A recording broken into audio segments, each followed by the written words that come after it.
Lafannu fembeka utunin nalati yaden kan naqabde ne guddisuuf jette garaf dachamute kanatti dadhabde guyyaa wallaalako yemunani tade abidder kan qabufi fafana olchite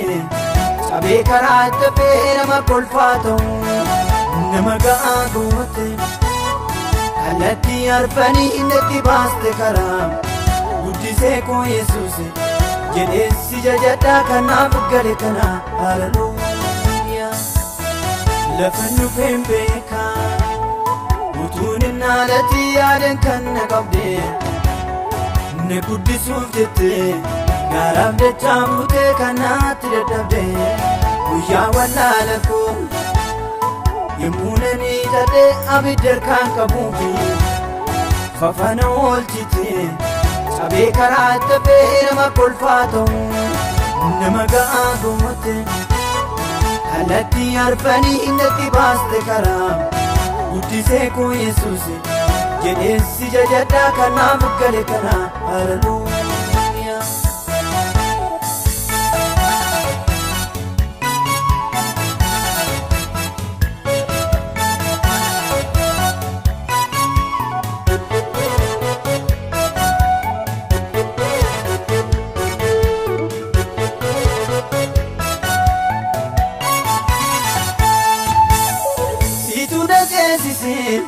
rikicha ko yesus inamne gamatti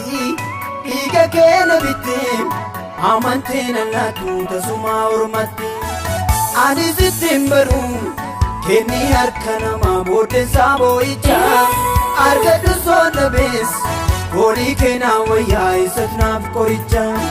goli kena waya isatnaf koricha goli kena waya isatnaf koricha Foli kena waya isatnaf koricha Foli kena waya isatnaf koricha Lafannu fembeka utunin nalati yaden kan naqabde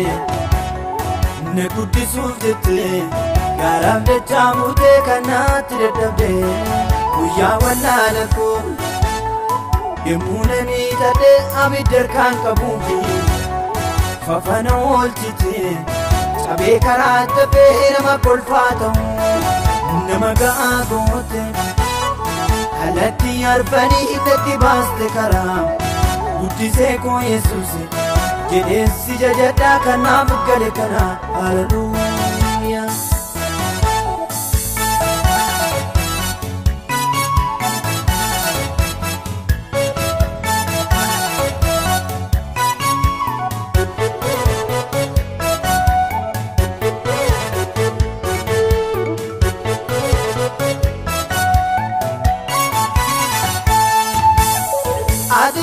ademe gari charakna mogole nalafen yemu bitin kirim bitamiri galale gumu kenna bate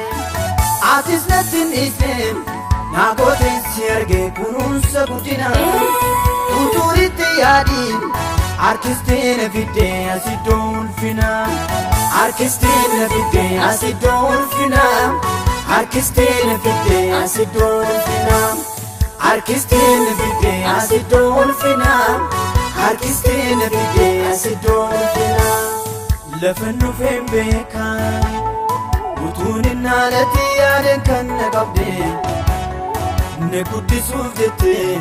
garaf dachamute kanatti dadhabde guyyaa wallaalako yemunani tade abidder kan qabufi